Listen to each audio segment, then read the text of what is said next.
Hey guys, welcome back to my YouTube channel, and anyone who's new here, hi, I'm Ninad. And Storytime is basically a bunch of stories which are weird and mysterious and have no explanations, and I like talking about them. So without any further ado, let's start with episode 2. Wow, that rhymed. Cue intro again.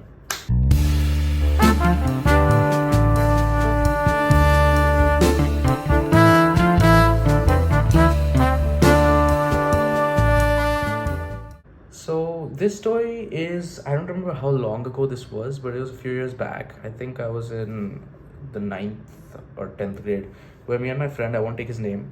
So we have basketball class in our society, and we were done with our class.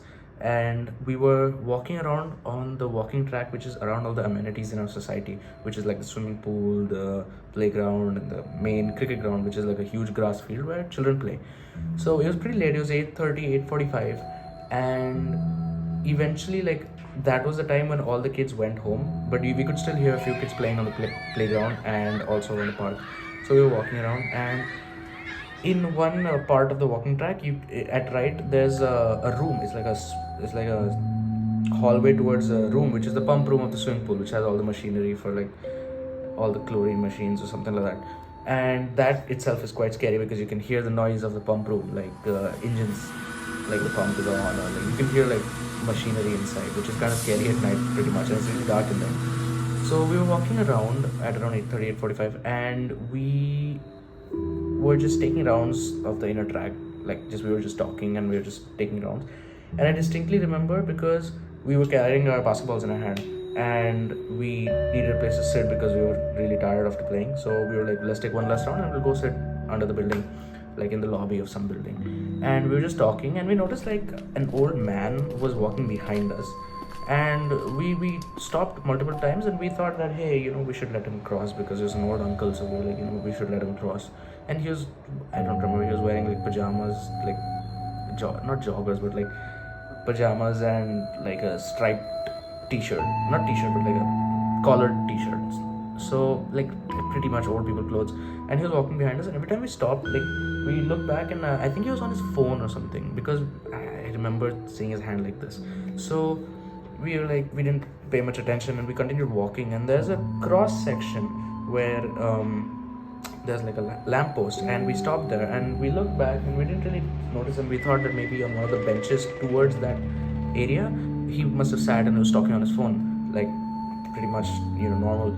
And we started hearing whistling, both of us, not just me. We both like started hearing like a really eerie whistling tune, which wasn't really in a tune. It was just like a single note, just prolonged. And that scared us a little bit, but we were like, maybe he's just talking on his phone, or maybe he's sitting. And then we started walking again, because we were like, okay, what, let's go home because it's getting kind of late, and our parents also had called us home. And we were walking, and in 3 areas of the walking track there are basically like paths to go outside towards like the building and the main road of our society. And there are mechanical parkings there, which of the cars. So we were walking again, and then we noticed he was behind us, and we were like, maybe he got up and he was walking. And we kept hearing we heard the whistle, like he was still whistling. And we took a left to that path because we wanted to go home. So we went out, and we were like, let's, since we stopped like 2 times and he didn't cross us, so let's just go outside and let's wait, because I wanted to see who this guy was, because he didn't move, and we just wanted to see. And we went outside near, I think, I building, which was the corner of like the rectangular area of our society, which you could see inside, and you could see the footpath. So we looked inside, and we thought he would continue walking on the track, and we kept hearing the whistle, and we thought he would continue walking. I thought he stopped there again on call or something. So I was like, what? And then me and my friend, we went back inside because we were like, we can still hear the whistle, where is he? And then we went inside, like we crossed back inside the walking track, and we took like left and right, and he was not there. Like then the whistle, we couldn't hear the whistle also. The second we started going in, it stopped out of nowhere abruptly. And we looked left and right, and we were like, where is this guy? Because there was only one way to go out, and he wouldn't have gone like here, because we would have seen him from I building, and he wouldn't have ran this much distance because he's a pretty old man. And maybe we hallucinated, but we both heard the whistle, we both heard someone behind, and we both saw someone behind. I mean, if it was only me, then I would be like, maybe, or maybe someone else. Like if it was only one friend telling me the story, maybe we would be like, he's making it up, or you know, you must have just thought it. But we both heard it, and we both saw him. So again, he could have taken a U-turn and gone the other direction, but how fast can an old man really run? Which is, it was a pretty far distance to be covered. Like it was at least maybe, I don't know, 60 feet, like 60 feet the whole L, maybe more, to for him to vanish, because we went in and we looked quite a bit, but he was just not there, and there was no other exit point besides this one in this area. The other two were at the other ends of the society, and I didn't know what to do, because I mean, what would you do really? It was just unexplained, and it was kind of scary. But what's more mysterious is we both heard it. We both saw him, and till date I still remember how he looks. He had a plastic bag with him, I think it was groceries or something, and he had a, like, not a polo, but like he had a collared t-shirt, and he was wearing like a gray pajamas and slippers, and he had like, he was bald almost.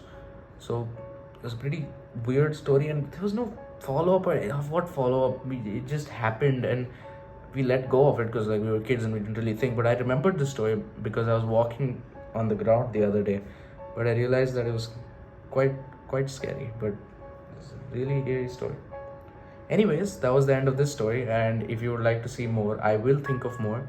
Maybe I will involve other people's stories now, because I think these are the only two events that happened in my life. And I am glad that people like part 1, so I made a part 2. And if you like part 2, give it a like. I will make an episode 3. I can't wait to hear more stories from other people as well, because a few people in my family also have a few stories, so I'm excited to show you. Anyways, hope you enjoyed it. Make sure you leave a like and subscribe if you haven't. Alright, peace out.